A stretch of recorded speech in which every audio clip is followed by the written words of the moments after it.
పొన్నం ప్రభాకర్ గారి నాయకత్వం, కొండా సురేఖ గారి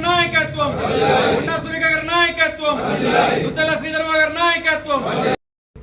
కాంగ్రెస్ పార్టీ కార్యాలయాన్ని ప్రారంభించుకొని మా ఒక కార్యాచరణని ముందుకు తీసుకుపోయేటువంటి ఒక శ్రీకారాన్ని చుట్టాం.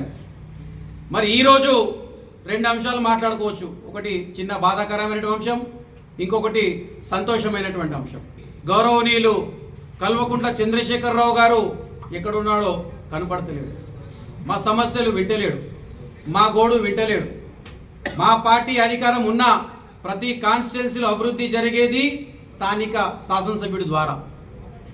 మరి ఈ సంవత్సరం కాకుండా గత 10 సంవత్సరాల నుంచి ఎవ్వరికీ అందుబాటులో లేకుండా, ఏ కార్యకర్తకి అందుబాటులో లేకుండా, మరి ముఖ్యంగా వాళ్ళ శాసనసభ్యులకు అందుబాటులో లేకుండా, వాళ్ళ మంత్రులకు అందుబాటులో లేకున్నటువంటి మాజీ ముఖ్యమంత్రి గారికి ఇప్పటికైనా దయచేసి గజ్వేల్ ప్రజలు చేసుకున్న పాపమో పుణ్యమో నువ్వు రా, మా సమస్యలు విను, మా ఒక్క దీన్ని అసెంబ్లీలో ప్రస్తావించు.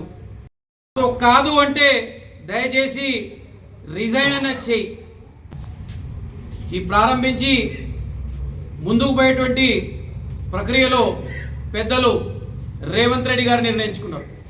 రేవంత్ రెడ్డి గారి లక్ష్యం, ఉద్దేశం ఏకైక లక్ష్యం, మరియు మహేష్ గౌడ్ గారి లక్ష్యం ఏకైక ఉద్దేశం ఏంది? పేదలకి, స్త్రీలకి, మరి ముఖ్యంగా రైతులకి, యువకులకి వాళ్ళకు కావాల్సినటువంటి కార్యక్రమాలు చేపట్టడం. ఉద్యోగాలే కానీ